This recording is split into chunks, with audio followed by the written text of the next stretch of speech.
Hello students, we are learning lesson number 9, force and laws of motion, and this is video 5 of the chapter.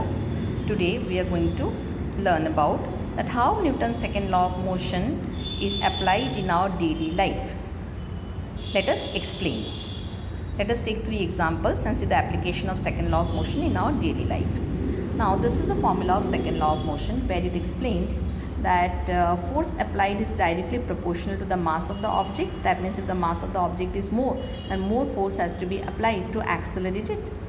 And if suppose the time limit is increasing, then the effect of the force felt will decrease. Amount of force will be decreasing. If with more amount of time you are pushing any object, suppose more amount of time is given, then the effect of force will be decreasing. So it is directly proportional to the mass, directly proportional to acceleration. When the force is more, acceleration is more. Then when the mass of the object increases, force needed to move the object also increases. And it is inversely proportional. Force is inversely proportional to time. Let us see the example. First of all, pushing a car is easier than pushing a truck with the same amount of force. That means if you are applying same amount of force to push a car and push a truck, the car may move from its place, the truck may not, because the mass of the car is lesser than the mass of the truck. So it is easier to move the car with the same amount of force than to move the truck with the same amount of force, as the mass is more. Mass is directly proportional to force. Secondly, in golf game, acceleration of the golf ball is directly proportional to the force with which it is hit by the stick. That means with more force if you are hitting the ball, then it will be accelerated more, because force is directly proportional to acceleration. The force applied is proportional to the mass of the ball, directly proportional to the mass. That means if the mass is less, golf ball mass is very less, so little force will accelerate it more. Now next, the second example. While catching a fast moving ball in cricket, a fielder in the cricket ground gradually pulls his hands backwards with the moving ball. That means suppose a batsman is hitting a 6. So when he hits the 6 with great strength, then the speed of the ball is very high, and when the fielder has to catch it, actually he will not jump and catch it all of a sudden. That will hurt his palms. Instead, he will go behind the ball and increase the time for the ball to fall on his palm. So he will go backward along with the ball. He may fall on the ground and then he may catch the ball. Now why he does so? While he increases the time, because he is not catching the ball all of a sudden, the time limit of the ball moving will increase. When the time is increasing, the effect of force felt by the palm will be decreasing. So when he goes backward in doing so, the fielder increases the time, during which the velocity of the ball decreases to 0.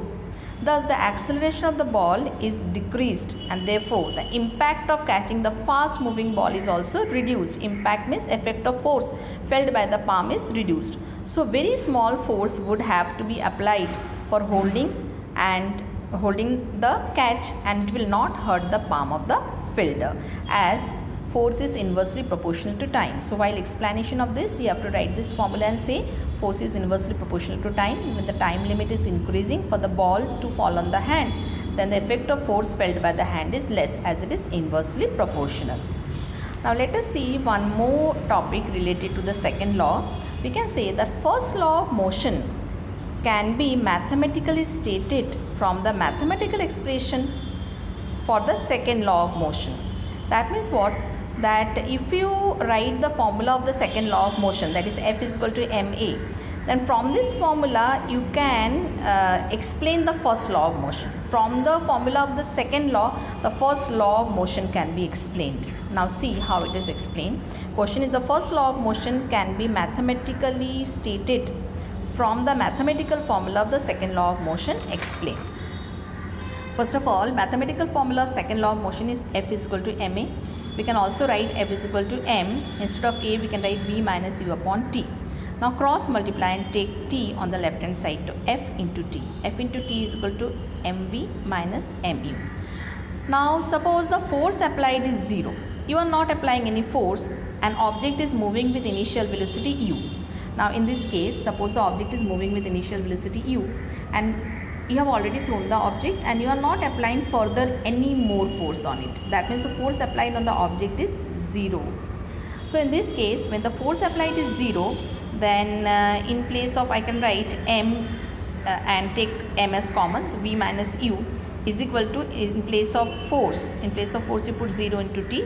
So we will have v minus u is equal to 0, take m downward in the denominator by cross multiplying. So it is v minus u is equal to 0 upon m. That means v minus u is equal to 0. So v is equal to u, take u on the right hand side, so it will become plus u. So in this case, from the second law, when the force applied, if first of all write the formula of the second law, then you say force applied is 0. Force applied is 0. So if force applied is 0, we get this formula v is equal to u.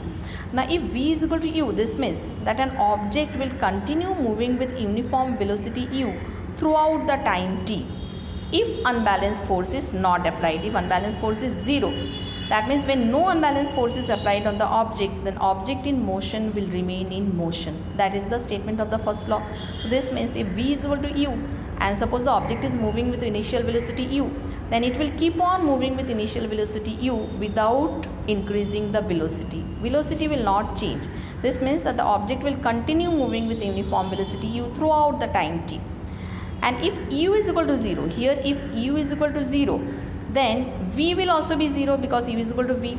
That is, the object will remain at rest. If initial velocity is 0, object is not moving, no unbalanced force is applied here as f is equal to 0, then the object will remain at rest. So this is how we can explain the daily life application of the second law of motion, and how the second law of motion also can explain the statement of the first law of motion. That's all in today's video. We'll meet in the next video.